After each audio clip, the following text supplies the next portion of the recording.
Herkese selamlar. Yeni bir projeyle yine beraberiz.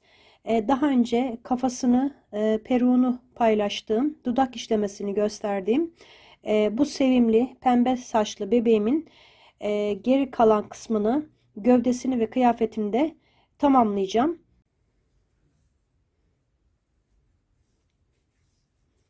Elbisemiz böyle cici, sevimli bir model oldu. Umarım siz de beğenirsiniz. Ayakkabılarımız, çorap detayımız,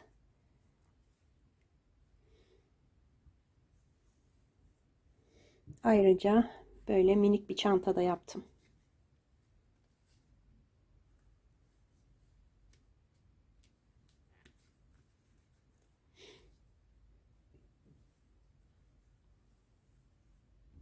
Bebeğimin boyutu hakkında hemen size bilgi vermek istiyorum.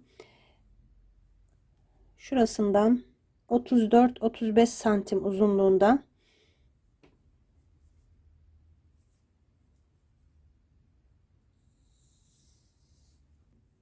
gövdesinde tel kullanmadım, bacaklarında kullanmadım. Zorlanmayın diye arkadaşlar. Fakat gayet sıkı doldurdum. Siz de eğer tel kullanmak istemiyorsanız sıkı doldurun. Kollarında tel yerleştirdim. Bir de ayrıca boyunda zaten olmazsa olmaz. Boyuna mutlaka tel koymamız gerekiyor. Videoların yorum kısımlarında soruyorsunuz arkadaşlar, tel kullanmasam olur mu diye. Videoların başını izlediğiniz zaman zaten anlatıyorum. Defalarca yazmak zorunda da kalıyorum bazen. O yüzden dikkatlice izleyin. Daha sonra eğer söylemediğim bir şey varsa cevaplayabilirim yorum kısmında. Kullandığım malzemelerin detaylarını da videonun altında açıklama kısmı var arkadaşlar. Oraya tıkladığınız zaman bütün detayları görebilirsiniz. Ayrıca oynatma listesi halinde kartlara, köşeye bebeğimin bütün videolarını paylaşacağım. Oraya ekleyeceğim. Oradan ulaşabilirsiniz. Bu bölümde bacaklarını anlatacağım. Kollarını nasıl yaptığımı göstereceğim size. Vakit kaybetmeden hemen başlayalım. Sadece sizden kanalıma abone olmanızı rica ediyorum ve yorumlarınızı da bekliyorum.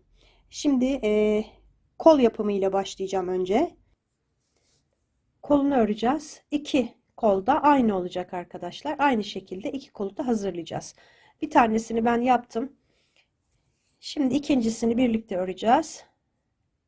İkisi de aynı şekilde örülmüş olacak. Şimdi sihirli halka yapıyorum.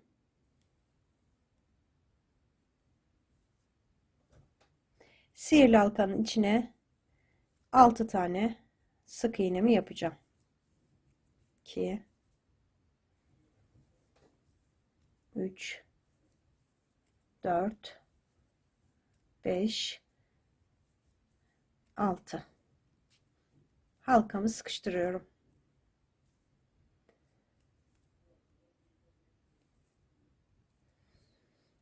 Buraya işaret ipi kullanıyorum. İşaret ipimi yerleştirdim. İkinci sıraya geçiyorum.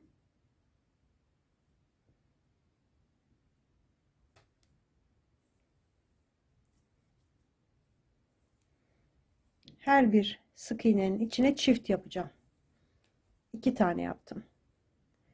Her sık iğnenin içine 2 tane yaparak sayımı 12'ye çıkaracağım.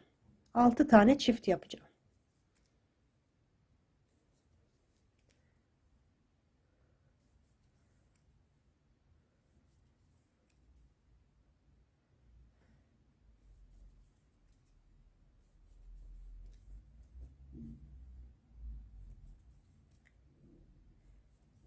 ...12 oldu sayım.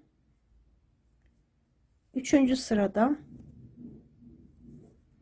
5 tane sık iğne yapıp bir tane arttıracağım. 2 3 4 5 tane ördüm. Bir tane çift yapıyorum. 5 tek bir çift. Bir kere daha yapacağım aynısını. 1 2 3 4 5 tane ördüm. Son halkanın içine çift yaparak arttırdım. Sayımı 14 sık iğneye çıkardım. Şimdi 14 sık iğneyi 2 sıra daha öreceğim. Şöyle ortadaki ipimi, sihirli halkanın ipini güzelce sıkıştırdım. Sayım 14 oldu. Dediğim gibi 2 sıra daha 2 sıra daha 4 ve 5. sıraları 14 sık iğne olarak örüp geleceğim. 2 sıra ördüm 14 sık iğneyi. Şimdi bu sırada ilk başta popcorn yapacağım. Şöyle azıcık uzatıyorum. Battım. Yarısını çektim. Üzerine dolayıp aynı yere batıyorum. 2 halkasını çekiyorum. Bir tanesi kalıyor burada. Tekrar doladım.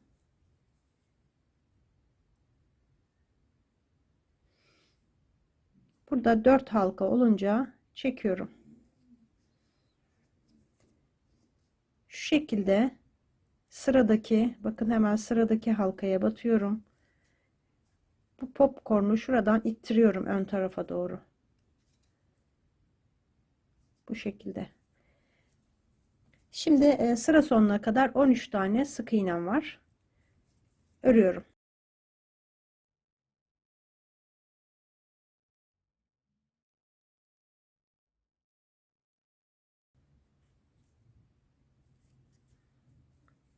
On üç tane sık iğnemi yaptım.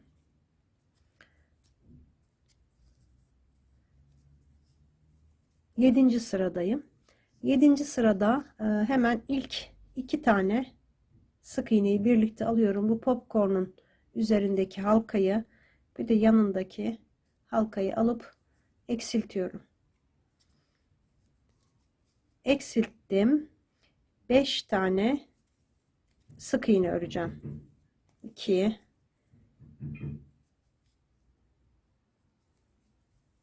3 4 5 tane ördüm.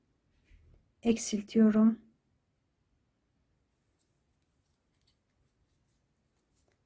Tekrar sıra sonuna kadar örüyorum. 1 2 3 4 5 tane sık iğne örüp tamamladım sıramı. Sayım 12'ye düştü yine. Eksiltme ile başlıyorum. Eksilttim. 1 2 3 4 tane ördüm. Yine eksiltiyorum.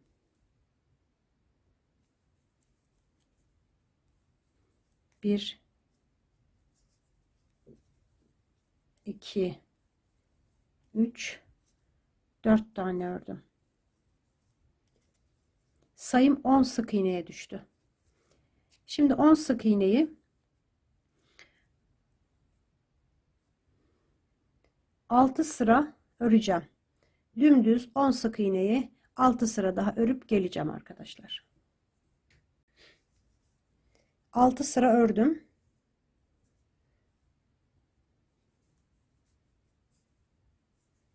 Şimdi sıradaki boşluğa çift yapıyorum. Bu sırada hemen çift yaparak başlıyorum ve kalan 9 sık iğneyi sıra sonuna kadar örüyorum.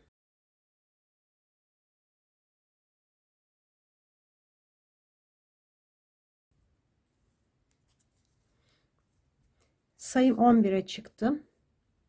Şimdi 10 sıra daha 11 sık iğne yapacağım.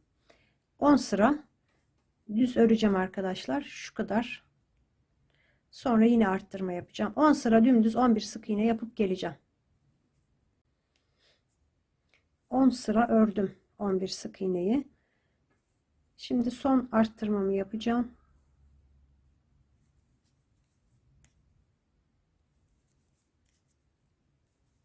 Arttırdım. 10 sık iğne yapıyorum.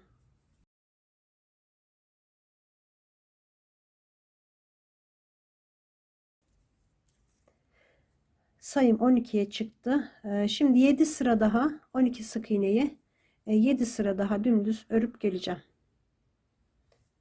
Şöyle 7 sıra öreceğim. 7 sıra ördüm 12 sık iğneyi. Şimdi burada işaretimin olduğu yerde bıraktım. Bir zincir çekip ipimi kestim. İki kolumuz da hazır. Toplamda 33 sıra oluyor arkadaşlar. Burada da zaten sayıları yazıyorum İngilizce olarak. Oradan anlayabilirsiniz sıra sayılarını ve sık iğne sayılarını. 33 sıra toplamda 33 sıra olmuş oluyor. Böylece kollarımız bitti. İki tane bacak öreceğiz. İkisi de bu kısma kadar aynı örülecek. Tamamen aynı şekilde öreceğiz. Sağ ve sol farkını son sırada oluşturacağız arkadaşlar. Dediğim gibi buraya kadar aynı bir tane daha öreceğim. Ben bir tanesini ördüm. Aynısından bir tane daha yapacağım. Sonra son sırada sağ ve sol farkını oluşturacağız. Beyaz iple başlıyorum. Böyle plastik bir parça kestim peynir kutusundan. Tabana uygun plastik bir parça kullanacağım.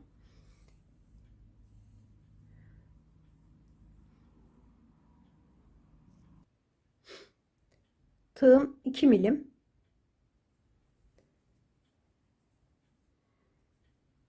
Şöyle zincir çekerek başlıyorum. 1, düğüm yapmıyorum arkadaşlar. 2, 3, 4, 5, 6 tane zincir çektim. İkinci zincire batıyorum. 1, 2, tek tek örüyorum. 3, 4. 4 tane sık iğne yaptım. Son boşluğun içine aynı boşluğa 4 tane yapacağım. İkincisini yaparken şu ipimi şöyle çeviriyorum arkadaşlar. Orada açılma olmasın diye. 2, 3, 4 tane sık iğne yaptım. Aynı boşluğun içine. Şimdi diğer tarafa geçtim. 1, zincirin diğer tarafına 2, 3 tane sık iğne yaptım. Son boşluğum burası. Son boşluğun içine de çift yapıyorum. Sıramı tamamladım. Sayım 13 sık iğne oldu.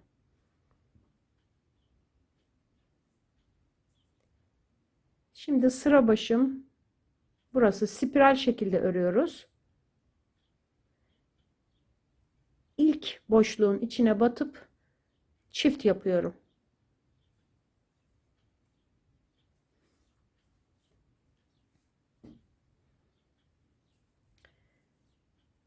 Devam ediyorum. 1, 2, 3 tane sık iğne yaptım. Bu köşedeki 4 sık iğne yapmıştık. Onların her birine çift yaparak arttırıyorum. Birinci çiftim, ikinci çift, üçüncü çift ve dördüncü. 4 kere çift yaptım. 3 tane tek tek örüyorum. 2, 3.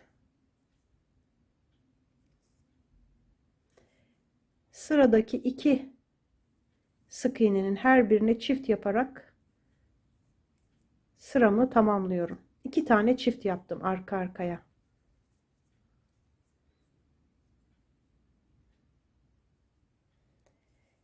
Sayım 20 sık iğne oldu. Bakın işaretimin olduğu sık iğne şimdi yapacağım 3. sıranın ilk sık iğnesi olacak. Buraya batıyorum. Burası 3. sıranın ilk sık iğnesi. Bir tek bir tane yaptım. Yanındakine çift yapıyorum. Ve tek tek 3 tane örüyorum. 1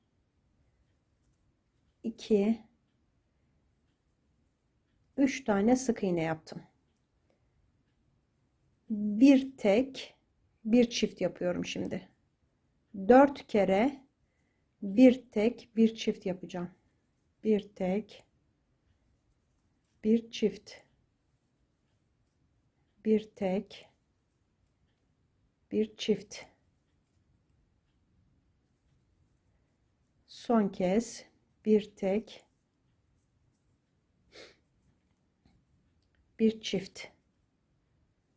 4 kere bir tek bir çift yaptım.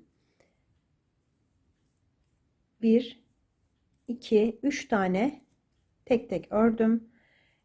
Bir tek yapıyorum, bir çift yapıyorum. Bir tek bir çift. 2 kere daha arttırma yaptım sıranın sonunda. Sayım 27 sık iğneye çıktı. İşaretimi böyle aldım. 4. sıradayım. 1 2 tane ördüm. Bir tane çift yapıyorum. 2 tek bir çift. 1 2 3 tane ördüm. 1 2 3 ördüm, bir arttırıyorum. 3 tek bir çift, pardon, 2 tek. Önce 3 tane ördüm, 2 tek bir çift yaptım, 3 tane ördüm, tekrar 2 tek bir çift, 1 2 tek bir çift, 1 2 tek bir çift, 2 tek bir çift. 4 kere yine 2 tek bir çift yaptım. Örüyorum. 1 2 3 tane sık iğne yaptım. Şimdi tekrar 1 2 tek ördüm. Bir tane çift yapıyorum. 2 tek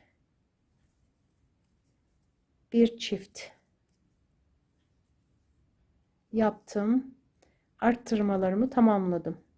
Sayım 34 sık iğneye çıktı. 5. sırada 1 2 3 tane ördüm. Çift yapıyorum. 3 tek bir çift. 1 2 3 tane ördüm. Bu burada kalıyor. Tekrar sayıyorum. 1 2 3 tek bir çift. 1 2 3 tek bir çift.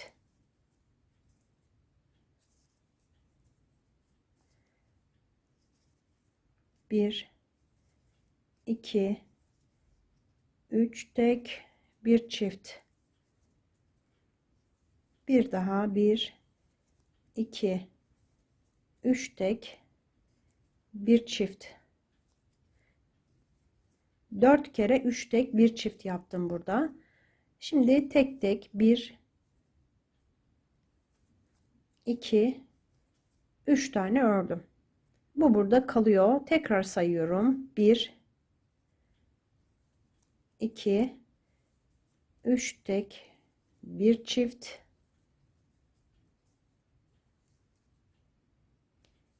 1 2 3 tek bir çift yaptım. 2 kere daha sıramı tamamladım. Şimdi bu sırada 6. sırada bulodan öreceğiz. Yani arka lobdan öreceğiz. Bakın şu şekilde ortasına batıyorum. Kanadın arka lobuna sık iğnemi yapıyorum. Burada 41 tane sık iğnem oldu son sırada. Şimdi hiçbir işlem yapmadan arka lobdan batarak, yani blosuna batarak, bakın ön tarafta tek kanatları kalıyor. 41 tane sık iğne yapacağım.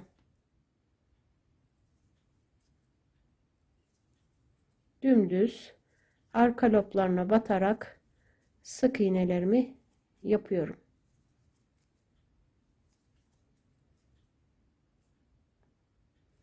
Buraya kadar tamamlayacağım. Tamamladım. 41 tane sık iğneyi bu kısmından, arka lobundan yaptım. Şimdi normal bir şekilde sık iğnelerimizi yapmaya devam edeceğiz.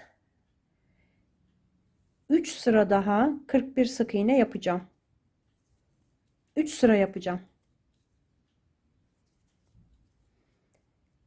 Bu sıradan sonra, yani şimdi bir sıra, 2, 3 sıra daha 41 sık iğne yapıp geliyorum.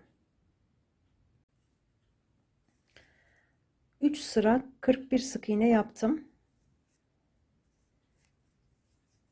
Toplamda şu blo sırası ile birlikte 4 sıra oluyor. Şimdi 10. sıradayım. Bu sırada 11 tane sık iğne yapacağım.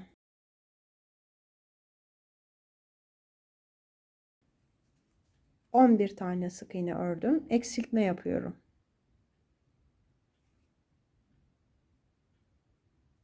Ön kanatlarından alarak eksilttim. Bir sık iğne yapıyorum. Yine eksiltiyorum.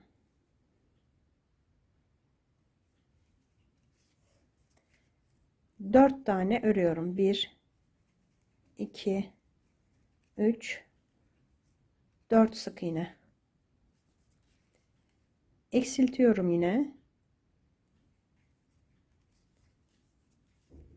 Bir tane örüyorum. Yine eksiltme yapıyorum. Bir ör, bir eksilt. Ve sıra sonuna kadar 16 tane sık iğnemi örüyorum.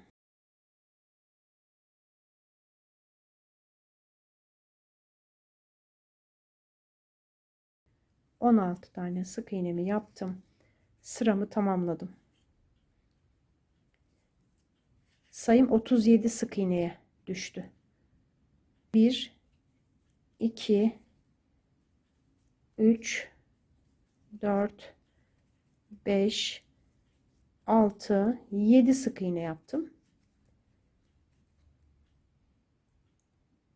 Eksiltiyorum. Bir sık iğne yapıyorum. Eksiltiyorum. Bir sık iğne yapıyorum. Tekrar eksiltiyorum.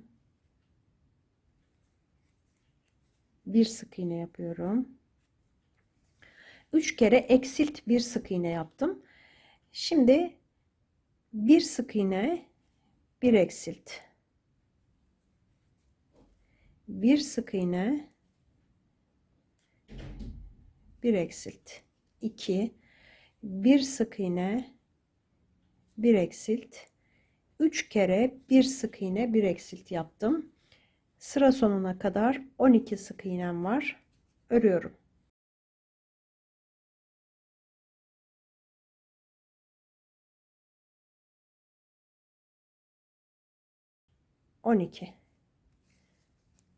Sıramı tamamladım. Sayım 31 sık iğneye düştü. Şimdi 3 tane sık iğne yapacağım. 1, 2, 3. Bir tane eksiltiyorum. Bir sık iğne yapıyorum. Eksilt, bir sık iğne. Bunu 7 kere yapacağım. 2 kere yaptım. Eksilt, bir sık iğne. Tekrar eksiltiyorum. Bir sık iğne yapıyorum. 3 oldu. Eksiltiyorum. Bir sık iğne yapıyorum. 4 oldu. Eksilttim. Bir sık iğne yaptım. 5 oldu. Eksilttim. Bir sık iğne, 6, eksilttim, bir sık iğne yaptım. Sıra sonuna kadar 7 tane sık iğnem kalmış olması lazım. 2, 3, 4, 5, 6, 7. Tamamladım eksiltmelerimi. Sayım 24 sık iğneye çıktı. Şimdi bunu yerleştireceğiz arkadaşlar. Plastik parçayı.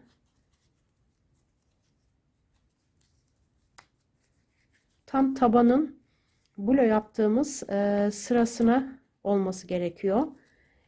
Bakın tam böyle gerdirerek ölçün. Eğer büyük geliyorsa biraz yanlarından kesebilirsiniz. Şöyle gerdiriyorum, bakın. Tam tabana göre olması lazım. Dışından ölçtüğünüz zaman arkadaşlar içinde takınca biraz büyük gelebiliyor. Dışından tam gibi duruyor.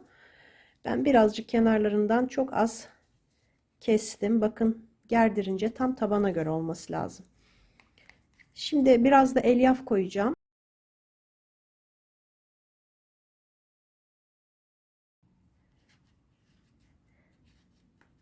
Daha sonra ilave edeceğim.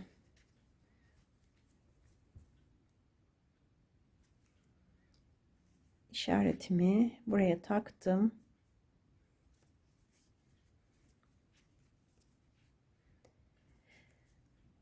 Bu sırada 1, 2, 3, 4 sık iğne yaptım. Eksiltme yapıyorum. 4 ör, 1 eksilti, 4 kere yapacağım.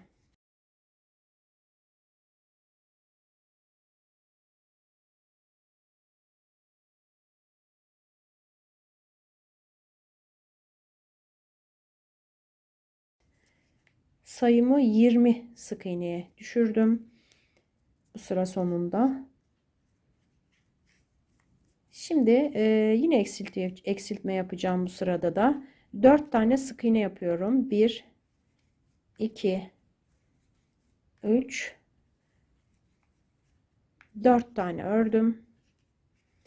Eksiltme yapıyorum.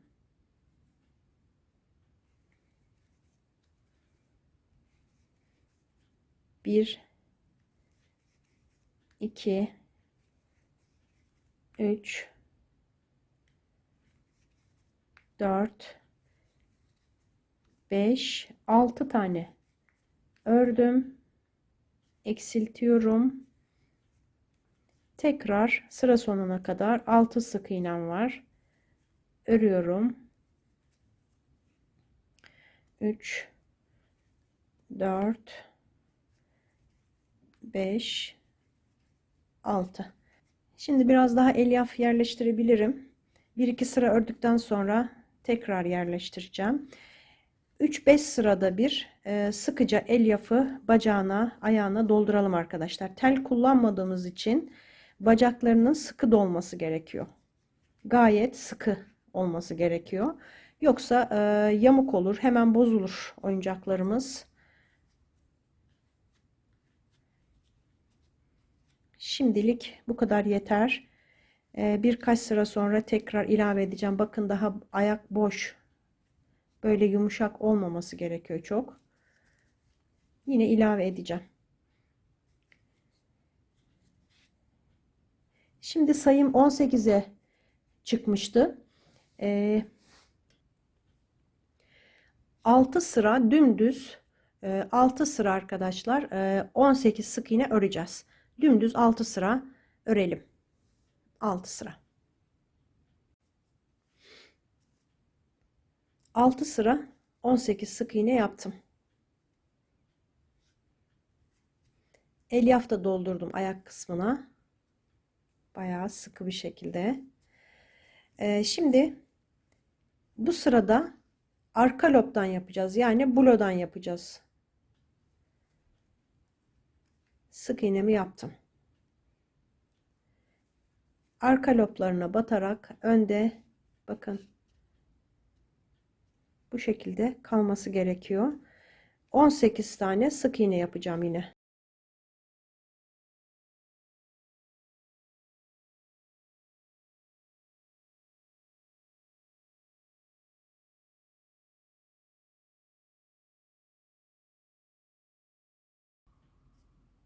On sekizinci sık iğneyi yaptım, topladım. Toplamıyorum, pardon. Ten rengi ipime geçeceğim. Ten rengi ipimi alıyorum. Ten rengi ipim. Buradan geçiş yapıyorum. Buradaki ipimi, beyaz ipimi ön tarafa doğru geçiriyorum. İşaretimi alıyorum. Artık işaretim burada.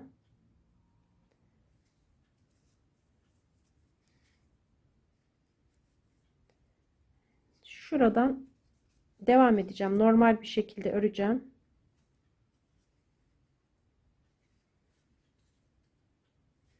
Bir, 2, 17 tane sık iğne örüyorum.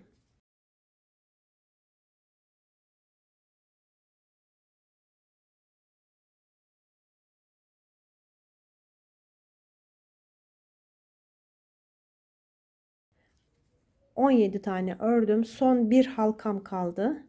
Bu ipleri çekelim arkadaşlar. Sıkışsın. Şuradaki sık iğnenin halkası sıkışsın. Buraya çift yapıyorum. Son boşluğun içine çift yapıyorum.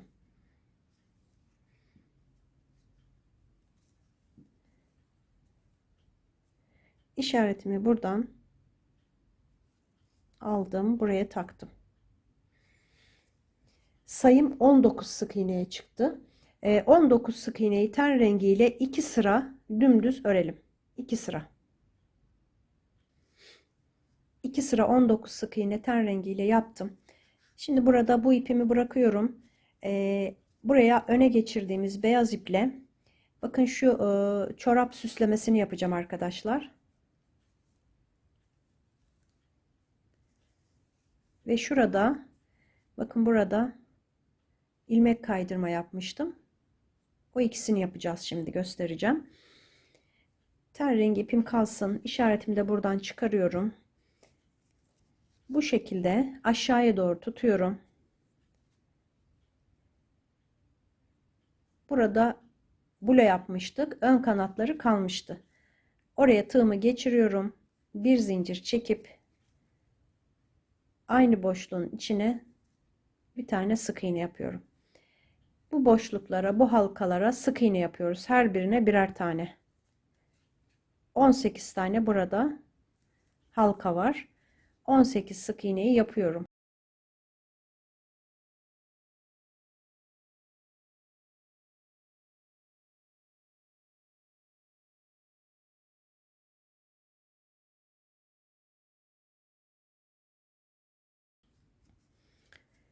Tamamladım. Şimdi şu baştaki sık iğneye tığımı geçirdim. İlk baştaki ilmek kaydırma yaptım. Şimdi burada 6 tane zincir çekeceğim. 3, 4, 5, 6. Hemen dibindeki sık iğneye batıyorum. Sık iğne yapıyorum. Yanındakine bir tane daha. 2. Burada 6 zincir çektim. Şurada sık iğne olmadığı için ama buralarda 5 zincir çekeceğim. 3, 4, 5. 5 zincir çekerek atlamıyorum bakın. Hiç boşluk atlamıyorum. 5 zincir çektim. Hemen dibindeki sık iğneye battım. Bir sık iğne yaptım. Yanındakine bir tane daha. 2 tane yan yana sık iğne yapıyorum. Sonra 1, 2, 3, 4, 5 tane zincir çekiyorum. Hemen dibine batıyorum. Yani sıradaki boşluğa. Yanındakine yine batıyorum. 2 tane arka arkaya sık iğne yapıyorum. 1, 2, 3, 4, 5 tane zincir çekiyorum. Bu şekilde tamamlayacağım. Hemen dibine battım. Yandaki boşluğa 2 sık iğne yapıyorum. 5 zincir 2 sık iğne şeklinde bu süslemelerimi yapacağım. Buraya kadar. Burada göstereceğim birleştirmeyi. Son kısma geldim. Bir tane daha yapacağım. 2, 3, 4, 5 zincir çektim. Sondaki yanındaki hemen halkaya bir sık iğne yapıyorum. Ve buradaki başlangıç yerine, bakın bu başlangıç yerine ilmek kaydırma yaptığım yere yine ilmek kaydırma yapıyorum. Bir zincir çekip ipimi kesiyorum.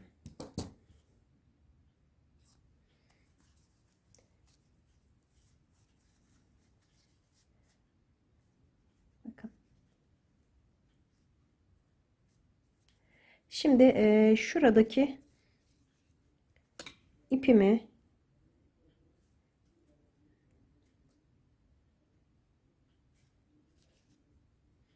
kestiğim ipi içeri alacağım. Burada bir geçiriyorum önce.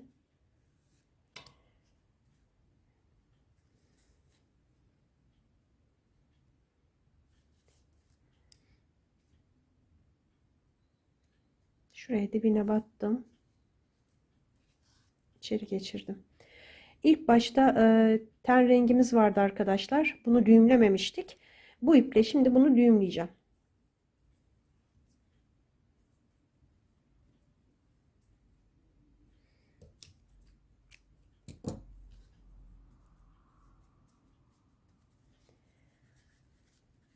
Çorabın etrafı bitti arkadaşlar. Şu dediğim şu kısmı yapacağım şimdi. Buraya bakın, ten rengiyle beyazın birleştiği yere buraya ilmek kaydırma yapacağım. Şöyle çorapta bir bütünlük oluşsun. Bakın yapmadığım zaman böyle. Burada daha bir çorap gibi oluyor. Buraya ilmek kaydırma yapacağım. Onu göstereyim hemen.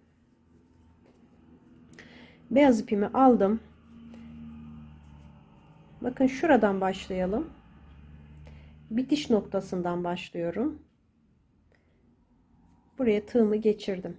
İlmek kaydırmalarımızı böyle yapacağız. Buraya batıyorum.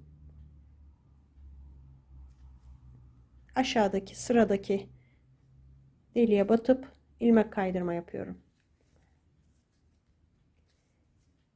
Tekrar aynı yere batıyoruz. Çıktığı yere bakın. İpin çıktığı yere batıyoruz hep. İlmek kaydırma yapıyorum. İpin çıktığı yere batıyorum.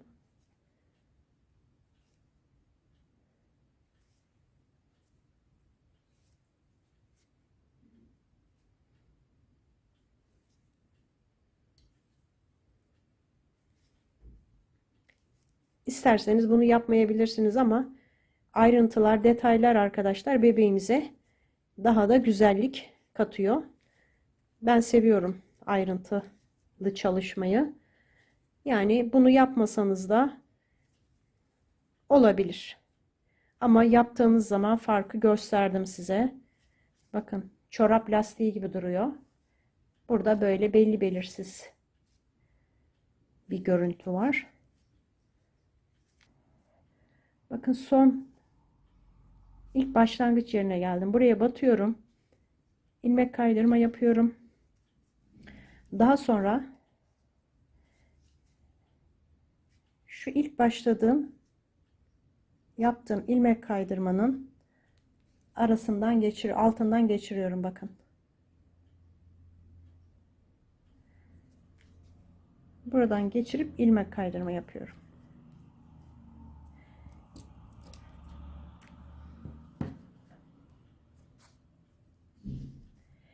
Şimdi bu iki ipi arkaya çekeceğim. İlk başladığım iple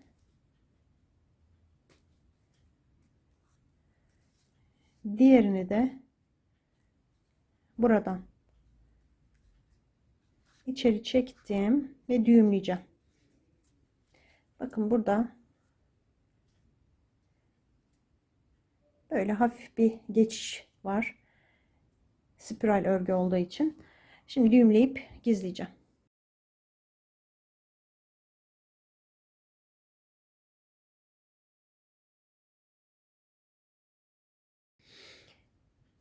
İşaretimi buraya yerleştiriyorum. ten rengi ipime döndüm. 18 tane sık iğne yapacağım.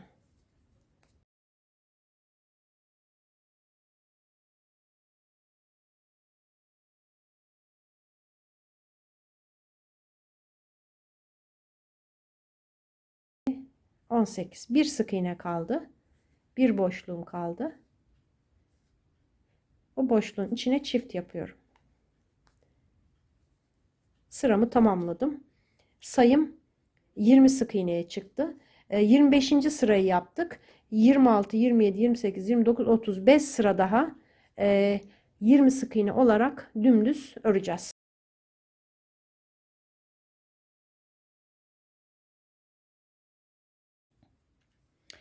5 sıra daha ördüm 20 sık iğneyi. Şimdi burada işaretimin yerini değiştireceğim. İşaretimi buradan çıkarıyorum. Bakın normalde sıra sonum burası. Çıkardıktan sonra 2 tane sık iğne örüyorum. 1, 2. 2 sık iğne ördükten sonra işaretimi tekrar yerleştiriyorum. Buraya. Şimdi buradan örmeye devam ediyorum. 6 tane sık iğne yapacağım. 3,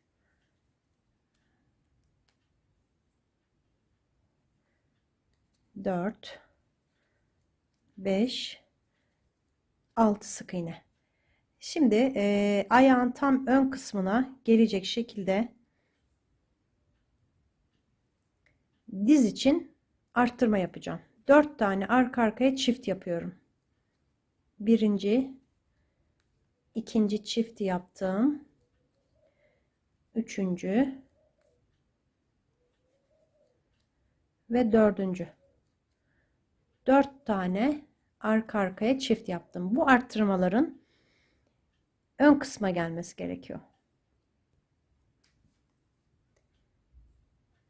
Diz olduğu için arkadaşlar şu ön kısma arttırmaların gelmesi gerekiyor.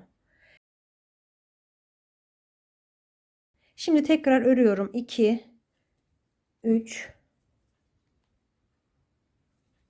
4, 5, 6 tane sık iğne ördüm yine.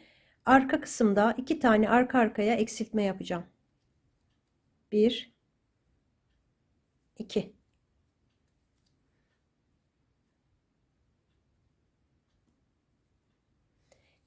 İşaretimi buradan alıyorum. Dizi oluşturduk.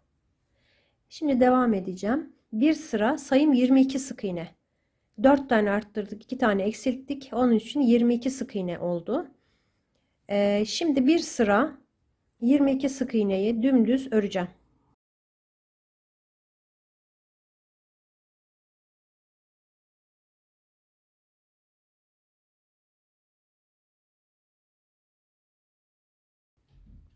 Tamamladım. Bir sıra ördüm.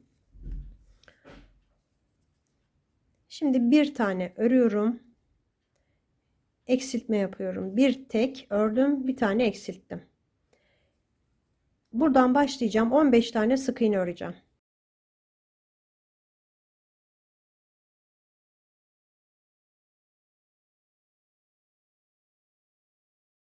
15 tane sık iğnemi yaptım. Eksiltme yapıyorum yine. 2 tane sık iğnem kaldı. Onları da yaptım.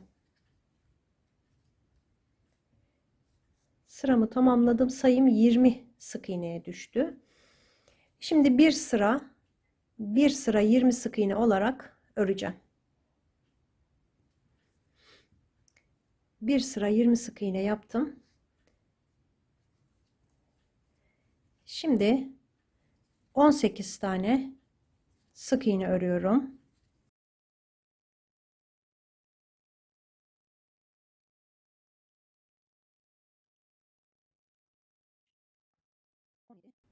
On sekiz sık iğnemi yaptım. Son iki boşluğuma çift yapıyorum. 2 tane arka arkaya çift yaparak sıramı tamamladım. Sayım 22 sık iğneye çıktı. Şimdi 5 sıra daha 5 sıra daha 22 sık iğne öreceğiz. 36, 37, 38, 39, 40. 40 sıra, 40. sırada dahil 5 sıra dümdüz 22 sık iğne yapalım. 5 sıra ördüm 22 sık iğneyi. Şimdi 41. sıradayım. 18 20 tane sık iğne öreceğim.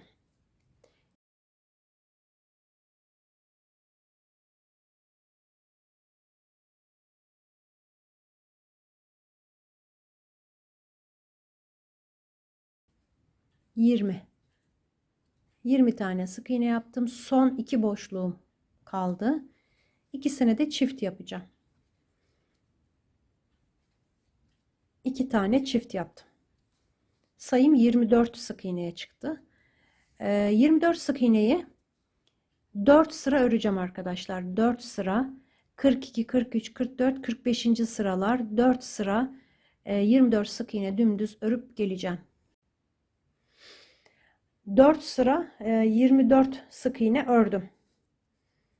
Şimdi burada bu sırada sağ sol farkını oluşturacağım. Şimdi iki bacağımızı da ördük. İlk ördüğümüz bacağı sol bacak yapacağız. İkinci ördüğümüzü de sol bacak, sağ bacak yapacağız. Şimdi bir tane örün arkadaşlar. Ördük buraya kadar. Bu ördüğümüz sol bacak olsun. Bakın daha önce örmüştüm. Ben biraz ip bırakmıştım. Şimdi bu sol bacağı tamamlayacağız. İkisi de aynı yerde şu anda. İkisi de 4 sıra 24 sık iğne yaptım. Aynı yerde. Şimdi sol bacağı alıyorum. İşaretimi buraya taktım. Buradan 18 tane sık iğne öreceğim.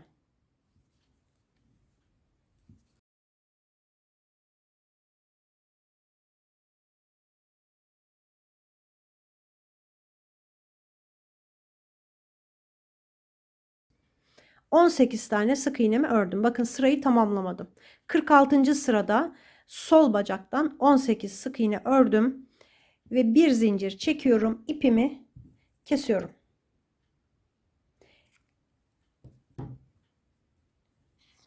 Bu sol bacak oluyor. Şimdi beraber ördüğümüz bacağı siz de sol bacak olarak yapın ve kesin ipini. Sonra videoyu başa alın. Aynısından bir tane daha örün. 45. sırada yaptıktan sonra 46. sırada bu şimdi sağ bacak olacak. İpini kestiğimiz sol bacak. Bu yaptığımızda sağ bacak olacak. Bunun ipini kesmeyeceğiz ve devam edeceğiz. Şimdi 46. sırada sağ bacaktan 6 tane sık iğne öreceğim. 1 2 3 4 5 6. Böylece bu videoyu tamamlamış oldum arkadaşlar. Bundan sonra 6 sık iğne yaptıktan sonra beyaz ipe geçeceğim. Onu gövde videosunda anlatacağım arkadaşlar. Şimdi burada bu videoyu bitiriyorum.